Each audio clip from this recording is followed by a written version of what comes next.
Okay, so we are out here on Cleary Summit. We've hiked up the dome a little bit. We're going to set up and do a nice little parallax effect with a slider and the Emotimo TB3 Black, which is an awesome little tool, and we're going to show you guys how to use that and how to set that up out here. I've got a dynamic perceptions stage 0 here, which we're going to use as our track and dolly, and then we're going to put the TB3 Black on top of that. We'll run it all together, and the TB3 Black will control the dolly and allow us to do the slides through the one unit. What I want to do is kind of a reveal shot. So I'm going to start out hidden behind these trees, and I'm going to scale down and reveal the Aurora behind them. And so on the bottom of this stage 0 slider or rail, I've got myself some of these Manfrotto clips. Just the standard Manfrotto stuff. So we're going to clip that in there like this.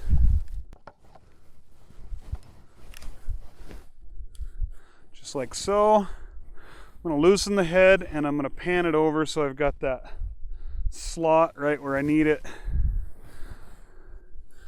And for now, I'm just going to leave that somewhat loose so I have some room to flex and move it around so I can position my next tripod.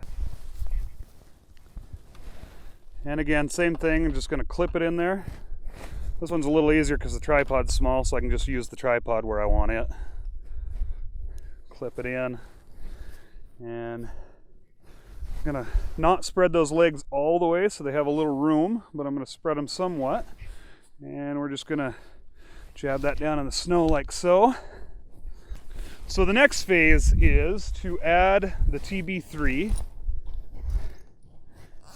and the camera and get everything all set up.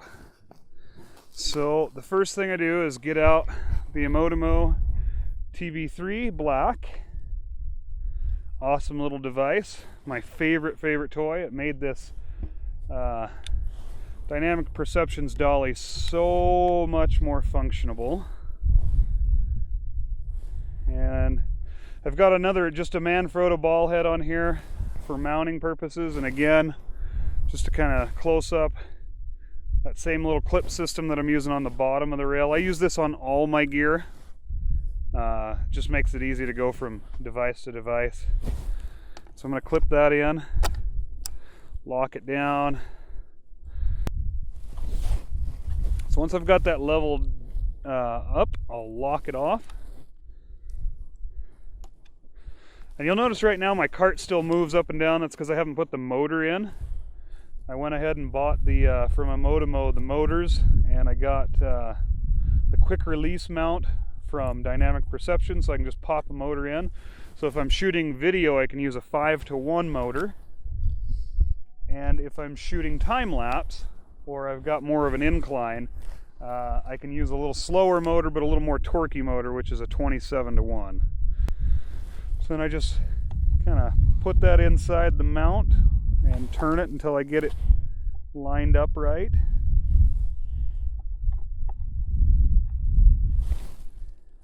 So it's got a little slot kind of key shape there. I just got to line that up.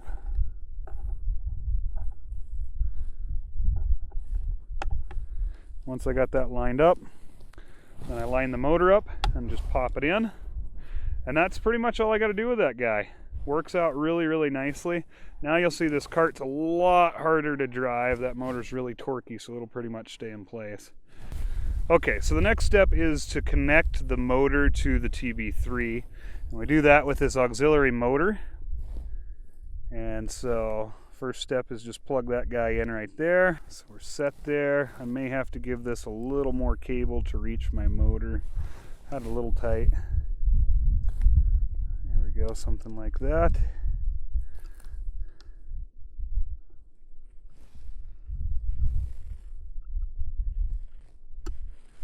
Alright, and then we're going to do the same thing here on the motor side.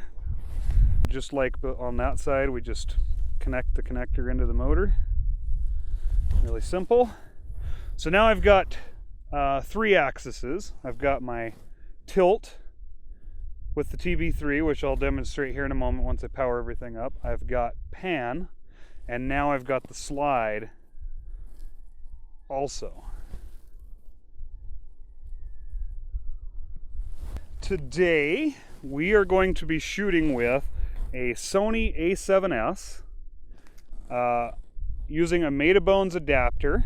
We're going to have the aperture wide open, and we're using a 14 to 24 Nikon. And I want a nice wide shot because that'll really kind of evoke this parallax move. It'll show the movement a lot better, that wide perspective.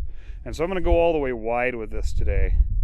The advantage to the Sony a7S is that I'm able to kick the ISOs up a little bit so I can get a faster shutter speed.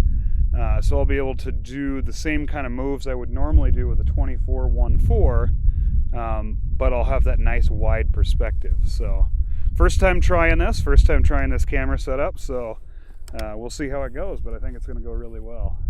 A friend built me a voltage regulator so I can connect AC adapter, or a DC adapter rather, into my power pack that's going to power the Emotimo and the dolly.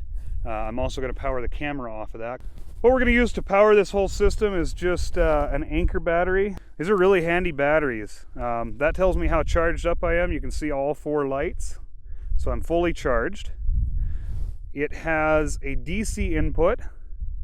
It has a switch so I can charge it 9 volt or 12 volt. Most of this stuff runs on a 12 volt, and so I just leave that taped at 12 volt so I don't accidentally bump it. I've got a DC out, which is how we're going to be powering all of this stuff, and then I've got 2 USB out. You can get these right at Emotimo's site, which is where I picked them up, and they work really well. I think they even have an updated version that has a little digital display on it. So the first thing I'm going to do, I've got Velcro all over everything, so we're just going to mount this to this with some Velcro. First thing I've got is that awesome little voltage regulator and DC adapter for my Sony. So I'm going to plug that right in first.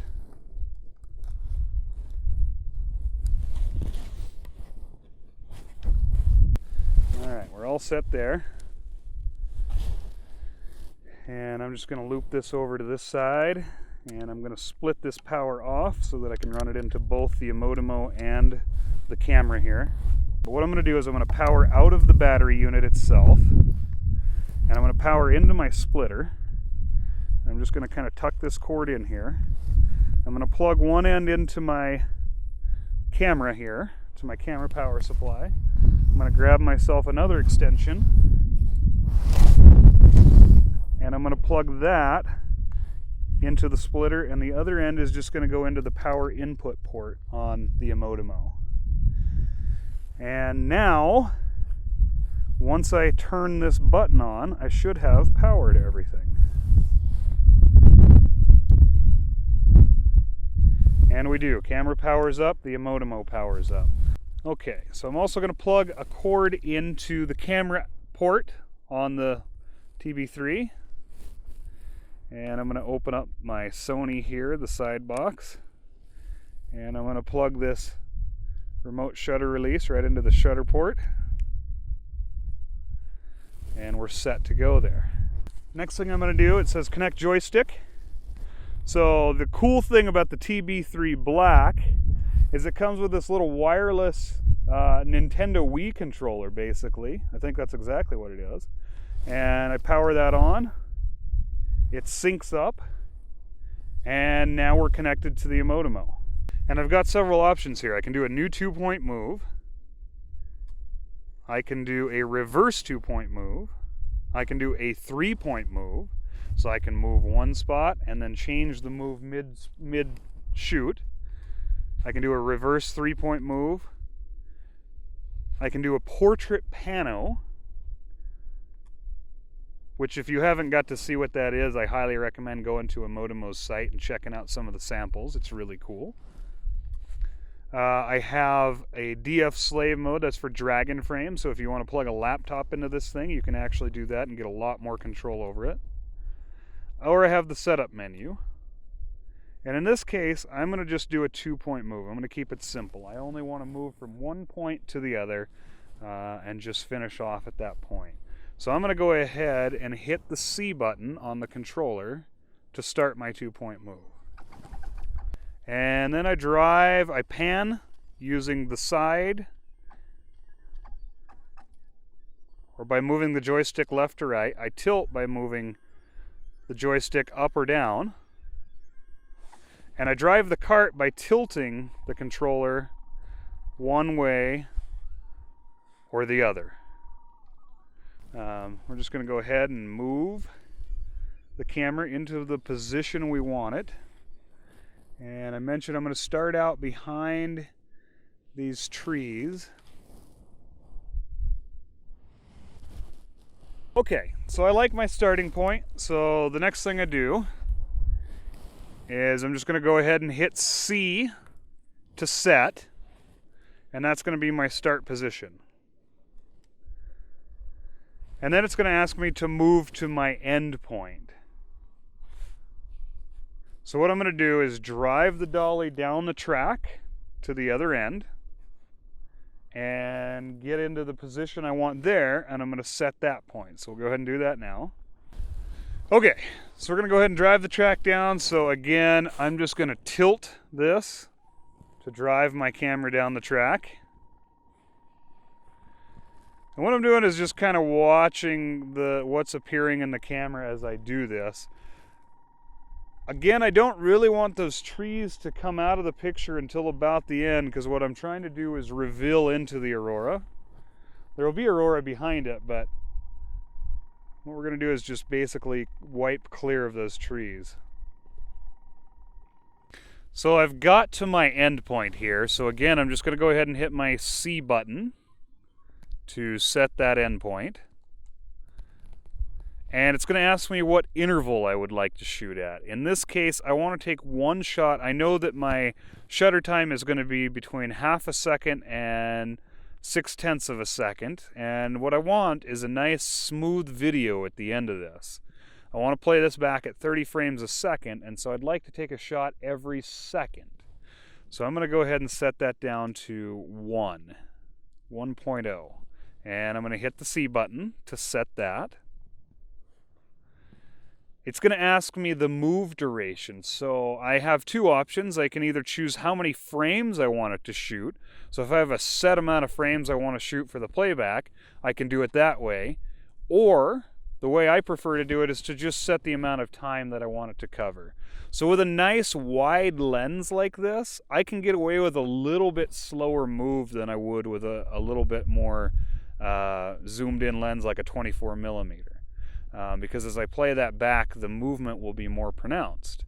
So what we're going to do is go ahead and make an hour move out of this whole track. If I had that 24 millimeter, I would probably do about a 20 or a 30 minute move. So I just push up on the controller, on the joystick, to start increasing the time. So I went a little bit past it, so I'm going to back that off just a little bit.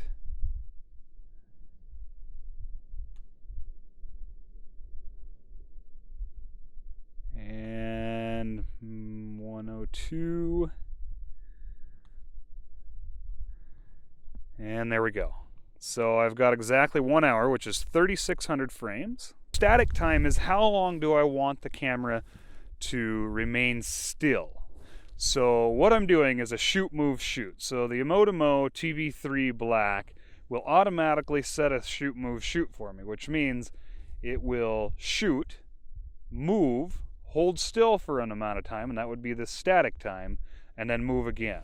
What I want to do in this case is set that to the max. So I want to make sure that as long as possible this crate is not moving. So actually I'm going to go down 1/10 of a second.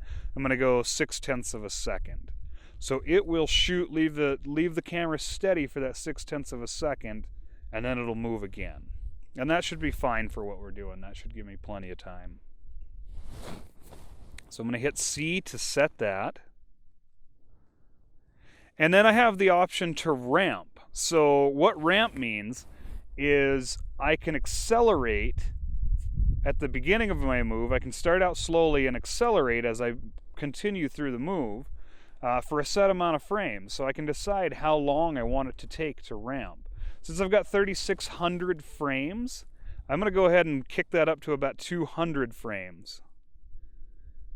That'll make a nice slow ramp into the move, and it'll also do the same thing at the end. It will decelerate, and so it'll slow down as it comes to the end of the track. I can also set an in and out point. In this case, I'm just going to go ahead and leave those at the default. But if I wanted the camera to remain steady for a while, I could shoot a couple of whatever number of frames I wanted before and at the end. Again, in this case, I'm just going to leave that at 1. Now it's going to move itself back up the track to my start point. I've gone ahead and hit C to start it, and it's just going to go up there and wait for me. And now it's asking me if I'm ready to go. I am. So to start this, all I have to do is hit the C button and it will begin shooting.